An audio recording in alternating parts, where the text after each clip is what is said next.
అధ్యక్ష రాష్ట్రంలో ఏపీఎస్ఆర్టీసీలో పనిచేసి 2014 కంటే ముందు రిటైర్ అయిన దాదాపు 6000 మంది ఆర్టీసీ సిబ్బంది ఈపీఎఫ్ హయ్యర్ పెన్షన్కు ఆప్షన్ ఇచ్చుకునే అవకాశం లేక వాళ్ళందరూ వృద్ధాప్య పెన్షన్ కంటే తక్కువ అంటే కేవలం 1000 నుంచి 2000 రూపాయలు పెన్షన్ తీసుకుంటూ 70-80 సంవత్సరాల నుండి చాలా దయనీయమైన స్థితిలో ఉన్నారు అధ్యక్ష.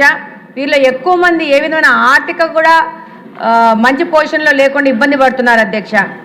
ఈరోజు వీళ్ళకి ప్రభుత్వం ఇచ్చే సంక్షేమ పథకాలు కూడా అర్హులు కాకుండా పోయారు అధ్యక్ష. ఈ యొక్క పెన్షన్ తీసుకోవడం వల్ల 2000 నుంచి 1000 రూపాయల నుంచి 2000 రూపాయలు అధ్యక్ష. ఈ విషయమై మన గౌరవ ముఖ్యమంత్రి గారు ఆర్టీసీ రిటైర్డ్ ఉద్యోగులకు గౌరవమైన కనీస వేతన వృత్తి కల్పిస్తారని కోరుకుంటున్నాను అధ్యక్ష. అలాగనే అధ్యక్ష 6000 మందే ఉన్నారు అధ్యక్ష. 6000 రూపాయలు అడుగుతున్నారు అధ్యక్ష. ఒక వికలాంగుల పెన్షన్కి ఇచ్చే పెన్షన్ పైనే వాళ్ళు ఈ యొక్క పెన్షన్ అడుగుతున్నారు అధ్యక్ష. కాబట్టి ఇది ఖర్చు పెడితే 2 నుంచి 2.5 కోటి మాత్రమే నెలకు ఖర్చు అవుతుంది అధ్యక్ష.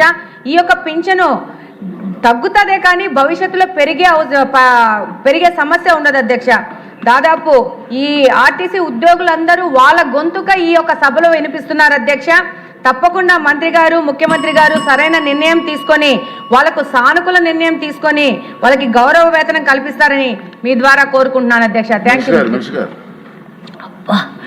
ఎంత ప్రెజర్. ధన్యవాదాలు అధ్యక్ష. గౌరవ శాసనసభ్యులు పెద్దలు విష్ణుకుమార్ రాజు గారు